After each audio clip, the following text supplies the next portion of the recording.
Hello viewers, welcome to my channel. আজকে আমি দেখাবো গেমা শাক দিয়ে একটা সুন্দর রেসিপি। তো আমি প্রথমে সব তৈরি করে নিয়েছি। এই দেখো গেমা শাক দিয়ে দিলাম আমি প্রথমে, তারপরে যে টমেটো দিয়ে দিচ্ছি, তারপর আমি আলু কুচি করে রেখেছিলাম, এই আলু দিয়ে দিলাম,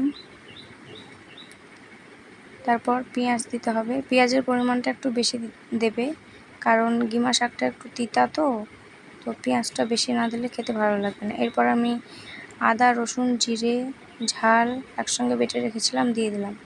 তারপর পরিমাণ অনুযায়ী মসুর ডাল দিয়ে দিচ্ছি। দেখো, এরপর তেল দিয়ে দেবে। তেলও একটু বেশি না দিলে ভালো লাগবে না। তেল পেঁয়াজ একটু বেশি দিবে, তাহলে তেতাটা একটু কম করবে। এরপর আমি পরিমাণ মতো লবণ দিয়ে দিচ্ছি।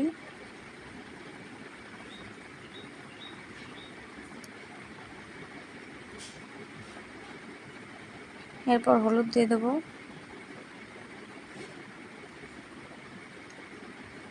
এই রান্নাটা আমি শিখেছিলাম আমার মায়ের কাছে, তো আমার এই রান্নাটা খুব ভালো লাগে, তো ভাবলাম চলো তোমাদেরকেও দেখাই।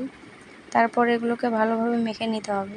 যত ভালোভাবে মাখবে তত রান্নাটার টেস্ট হবে। তো শাক আমার একটু কম কম মনে হচ্ছে, তো তোমরা চাইলে আর একটু দিতে পারো।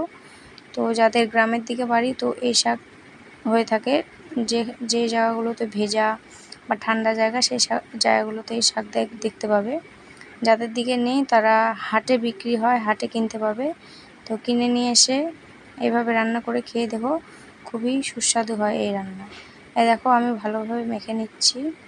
যত ভালোভাবে মাখাবে তত রান্নাটা ভালো হবে। মেখে পরিমাণ মতো জল দিয়ে দেবো।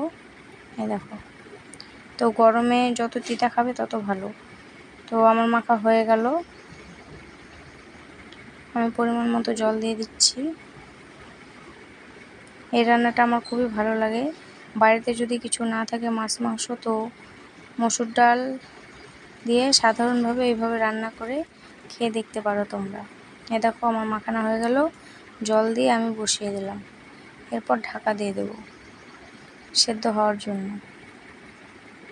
ডাল এই দেখো আমার সেদ্ধ হয়ে গেছে, ফাইনাল লুক।